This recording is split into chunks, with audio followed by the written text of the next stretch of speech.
বাতিল হয়ে গেল দলীয় সরকারের অধীনে সংসদ নির্বাচনের পথ। হাইকোর্টের পঞ্চদশ সংশোধনীর বৈধতার পূর্ণাঙ্গ রায়ে পুনঃপ্রতিষ্ঠিত হল তত্ত্বাবধায়ক সরকার ব্যবস্থা এবং সেই সাথে ফিরল গণভোটও। সংবিধান ক্ষতবিক্ষত করে 2011 সালের 30 জুন পাশ হয় পঞ্চদশ সংশোধনী। সংবিধানের 68 জায়গায় ছুরি চালিয়ে 55টি সংশোধনী আনে আওয়ামী লীগ সরকার। শেখ হাসিনা দেশ ছেড়ে পালানোর পর হাইকোর্টে প্রথম যে সাংবিধানিক মামলাটি হয় সেটি পঞ্চদশ সংশোধনীর বৈধতার।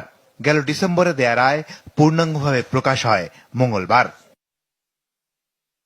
139 পৃষ্ঠার রায়ে বলা হয়, পঞ্চদশ সংশোধনী আইন পুরোটা বাতিল নয়, তবে তত্ত্বাবধায়ক সরকার ব্যবস্থা বাতিলের বিধানটি অসাংবিধানিক।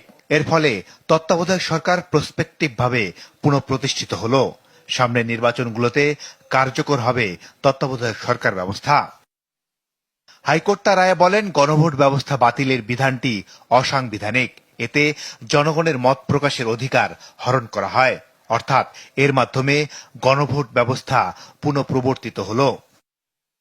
হাইকোর্ট আরো বলেন, সংবিধানের 7 ক অনুচ্ছেদ এবং 7 খ অনুচ্ছেদ অসাংবিধানিক ঘোষণা করা হয়েছে। এছাড়া উচ্চ আদালতের জুডিশিয়াল রিভিউ তথা রিট শোনার ক্ষমতা খর্ব করে সংযোজন করা সংবিধানের 44-2 অনুচ্ছেদও অসাংবিধানিক।